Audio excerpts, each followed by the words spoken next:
Bonjour à toutes et à tous, bienvenue sur ma chaîne Jolt Comics. Aujourd'hui, une nouvelle vidéo retour de lecture où je vais vous parler de mes lectures récentes et de mon ressenti sur celle-ci. Donc aujourd'hui, je vais vous parler de Seconds de Brian Lee O'Malley. Donc c'est l'auteur de la série Scott Pilgrim qui est sorti aux éditions d'Argo en format poche. Également Le Cœur en Braille, donc une BD franco-belge sortie aux éditions d'Argo et scénarisée par Joris Chamblin, Pascal Rutter est dessiné par Anne-Lise Nalin. Et également Verse de Sam Beck, sorti aux éditions Comics Initiative. On va commencer donc par Le Cœur en Braille. Donc, la chaîne s'appelle Joto Comics, mais ça peut m'arriver de temps en temps de vous parler d'un manga ou également d'une BD franco-belge. Et pour le coup, je vais vous parler du Cœur en Braille.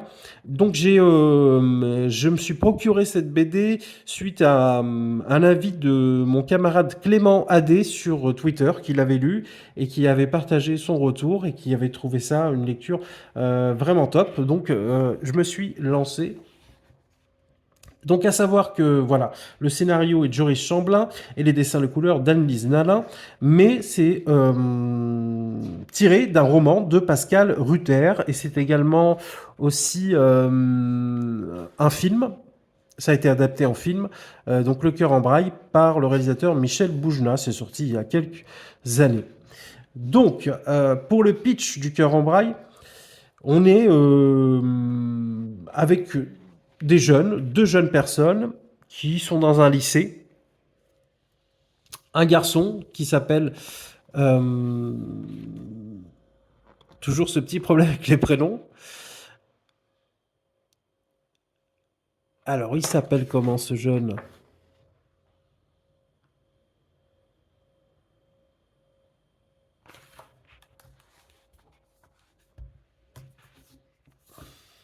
Victor. Et la jeune fille s'appelle Marie-Josée. Donc Victor, c'est un petit rocker, il s'amuse avec ses copains, c'est un peu un cancre à l'école. Et à la rentrée, lui qui voulait se mettre au fond, finalement, il n'y a plus de place. Et il doit se mettre devant avec la jeune Marie-Josée. Et Marie-Josée, c'est la première de la classe, elle est très talentueuse, elle est musicienne également, elle fait du violoncelle, elle a toutes les qualités possibles. Et Victor, lui, c'est le petit cancre, c'est un peu compliqué, il se pose beaucoup de questions. Il a son copain qui s'appelle le joueur, c'est un joueur d'échecs.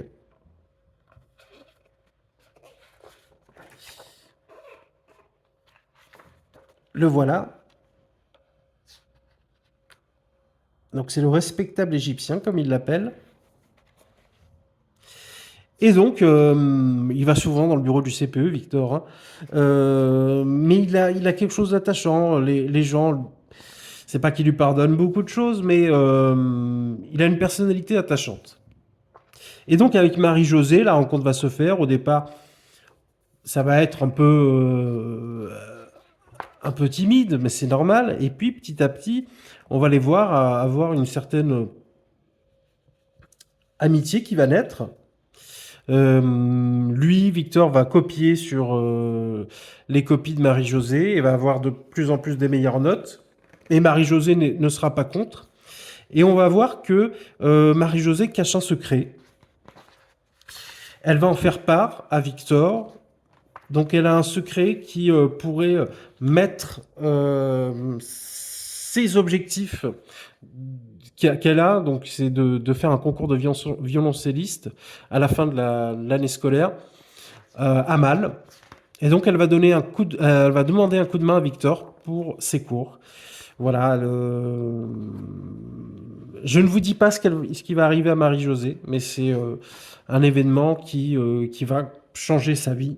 Et donc elle a besoin d'un coup de main de Victor. Donc toute cette histoire va être liée à ce secret qu'ils vont partager et également à cette amitié naissante qui va devenir un peu plus que de l'amitié, qui va devenir une romance.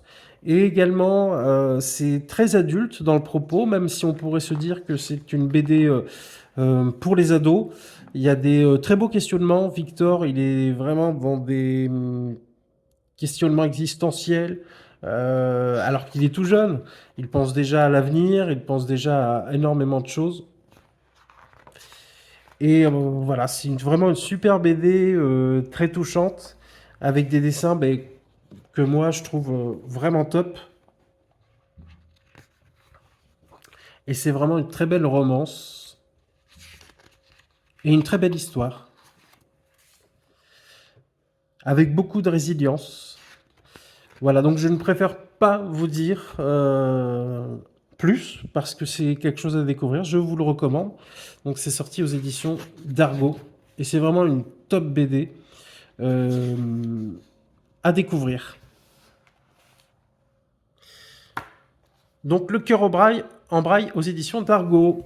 On va continuer avec Verse de Sam Beck. Donc pareil, je vous avais parlé de Grizzly Shark dans une vidéo précédente. Donc Verse, c'était lors d'une campagne de financement participatif sur Ulule de la part de Comics Initiative. Et donc, là, on est dans l'heroic fantasy, et Sam Beck, qui est une artiste qui a tout fait sur ce récit, donc le scénario, le dessin et la couleur. Donc, comme d'habitude, on a une préface très intéressante de Michael Jérôme qui nous présente le titre. Et donc, Verse, on est dans l'heroic fantasy total. On est dans un univers où, précédemment, dans le passé, c'était gouverné par la magie. Il y avait des villes qui flottaient dans les airs. Donc la magie était très présente. Mais le temps est passé et elle s'est complètement effacée, cette magie. Et même maintenant, elle est redoutée par les citoyens. On va rencontrer un jeune homme qui s'appelle Fif, et qui souhaite être forgeron. Et donc il va, de son jeune âge, partir de chez lui, de chez son père, pour aller à l'aventure et aller se former en tant que forgeron pour remplacer son père qui fait le même métier un peu plus tard. Et donc, cette quête de sa part commence, et il va arriver qu'il va rencontrer quelqu'un qui va lui dessiner une sorte de forme sur sa main. Et lors de son aventure, il va dire une forme de formule magique. Et son médaillon, car il est une médaille qui a été donnée par sa famille, va s'éclairer et une personne va en sortir. Un être avec des cornes, vous la voyez ici. Et donc il s'appelle Nettia. Et Nettia, elle va être considérée par Fif comme un être qui s'appellerait un Vel, donc un être maléfique selon les citoyens de l'époque, un être qui pourrait faire du mal. Et donc, cette Nettia, elle ne sait rien du tout, elle est amnésique, elle ne sait pas comment elle s'appelle, elle ne sait pas d'où elle vient, et finalement, elle dit qu'elle n'a pas de pouvoir magique, et que c'est une erreur, elle n'est pas une Vel. Et donc, on va continuer ce chemin-là parce que finalement, ils ont les mêmes objectifs de voyage. Fif va l'emmener dans une citadelle où il va pouvoir trouver des personnes qui pourront aider cette Vel, Nettia, et lui aller à son école de forgeron. Donc, ils ne vont pas se lâcher, ils vont s'entraider. Et ils vont faire des rencontres au gré de l'aventure. Nettia va petit à petit, progressivement, avoir des réminiscences de son passé. Et donc il y a vraiment une ambiance très Le Hobbit, le film The Hobbit, même le livre, Le Voyage inattendu. On est vraiment dans ça où finalement il va arriver des choses durant ce voyage de ces deux compères. Ils vont faire des rencontres plus ou moins amicales, des dangers, ils vont faire face à des dangers, et on va comprendre tout au long du récit qui est cette Nettia, qui a finalement des origines euh, plus grandiloquentes que ce qu'on pense au départ. Et il y a aussi cette relation entre Nethia et Fif qui, tout au long du récit, va s'épaissir et une amitié forte. Et donc vraiment un premier tome très très agréable à lire. Déjà au niveau graphique, je ne sais pas si vous le voyez, mais c'est magnifique le trait de Sam Beck. Je suis vraiment impressionné par cette dame. C'est un dessin très riche, très détaillé et très, très beau, ouais, que j'aime beaucoup. Il y a beaucoup de personnalité dans son style. Donc vraiment top. C'est un premier tome, c'est une introduction à tout un univers. Il y a un cliffhanger de fin, voilà, qui donne vraiment envie d'aller sur le deuxième tome. Donc je ne sais pas quand ça sortira, mais j'espère très rapidement parce qu'on a vraiment envie de découvrir la suite.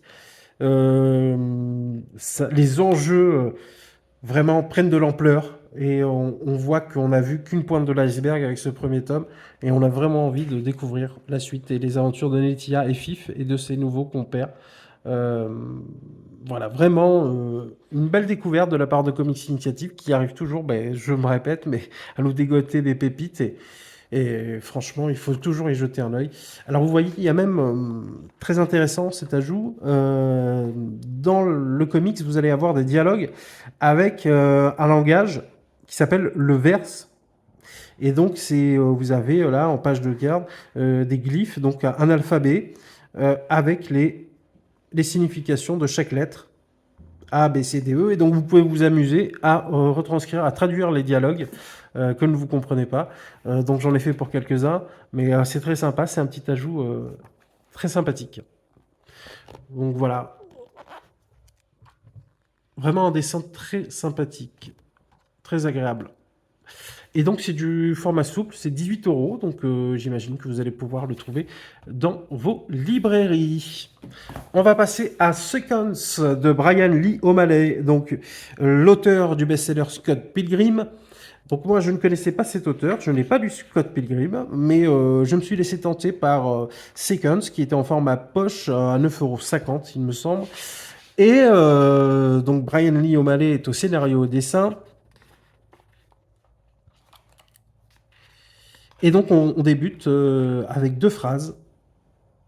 Une phrase d'Italo Calvino. J'ai éprouvé une sensation de vertige, comme si je ne faisais que tomber d'un monde dans un autre, arrivant chaque fois peu après que la fin de ce monde là fut advenue. Et une phrase en anglais également, une citation. On my side, could it be me? Could it really be over and over? Et je dis, est-ce que ça pourrait être moi? Est-ce que ça pourrait être vraiment, vraiment moi? Toujours et toujours. Mac Fleetwood. Donc là, on rentre dans le truc, on se dit, voilà, ça va être un récit assez profond et qui va être intéressant. Et on arrive sur un trait vraiment très minimaliste, très gamin, mais c'est pas péjoratif, hein, un peu cartoon.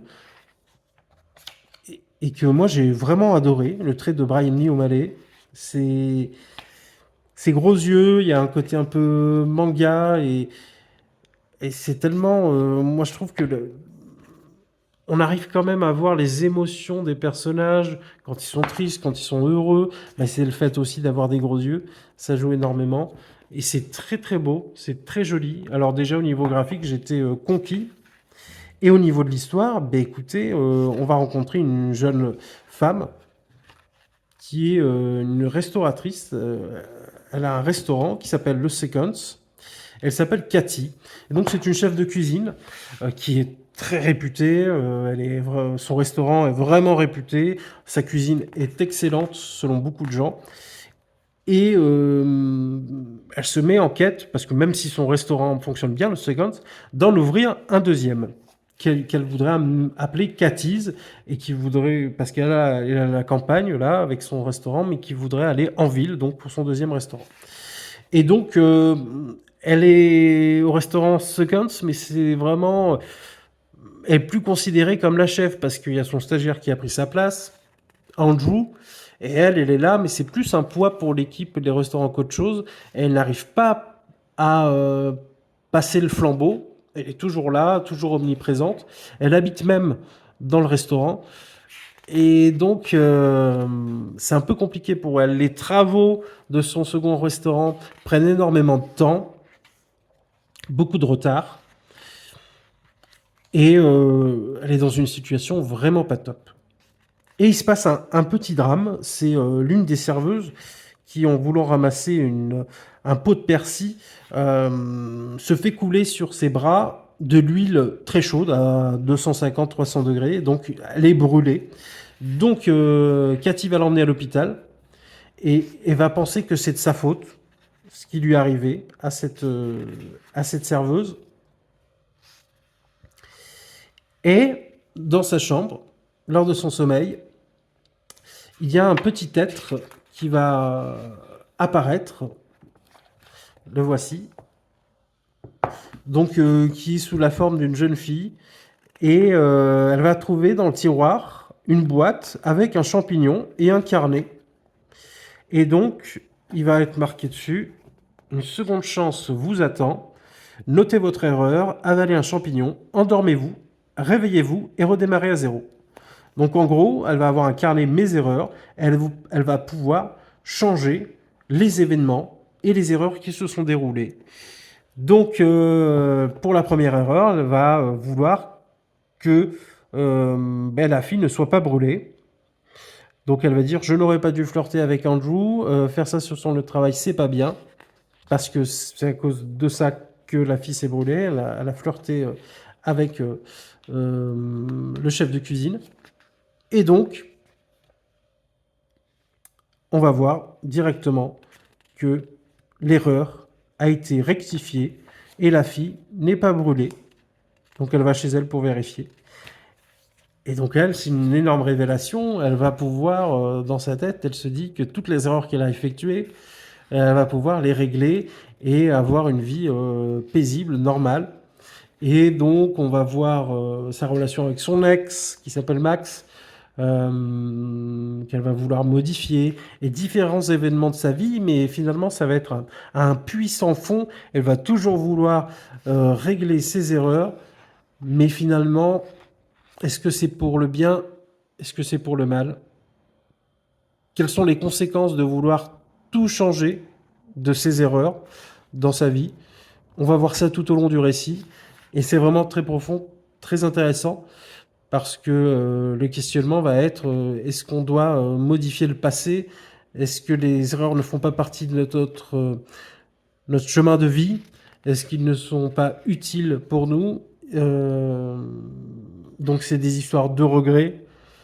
Est-ce que ce serait mieux si j'avais fait ci, si j'avais fait ça? Et finalement, est-ce qu'on n'empire pas la situation en voulant tout modifier?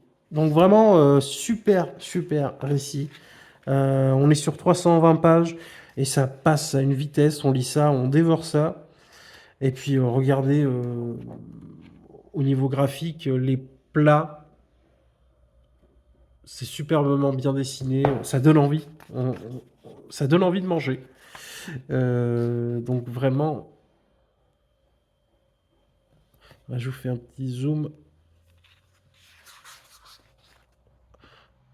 Donc vraiment, ouais, ça donne envie, hein. Et franchement, moi, je vous le recommande, c'est vraiment un super récit. Voilà, donc Sequence aux éditions d'Argo, format poche, 9,50 €. Et voilà pour le retour de lecture. Donc, comme d'habitude, n'hésitez pas à me dire en commentaire si vous avez lu l'un de ces récits et à me dire si ça vous tente également. Donc voilà, on est vraiment dans des lectures qui pourraient même s'adresser à des adolescents, que ça soit pour Le Cœur en Braille. C'est complètement le public cible, mais pas que. Ça peut être pour les adultes. Ça a vraiment marché sur moi. Verse aussi, on est dans l'heroic fantasy pur. On est sur un premier tome qui annonce beaucoup de choses intéressantes pour le deuxième.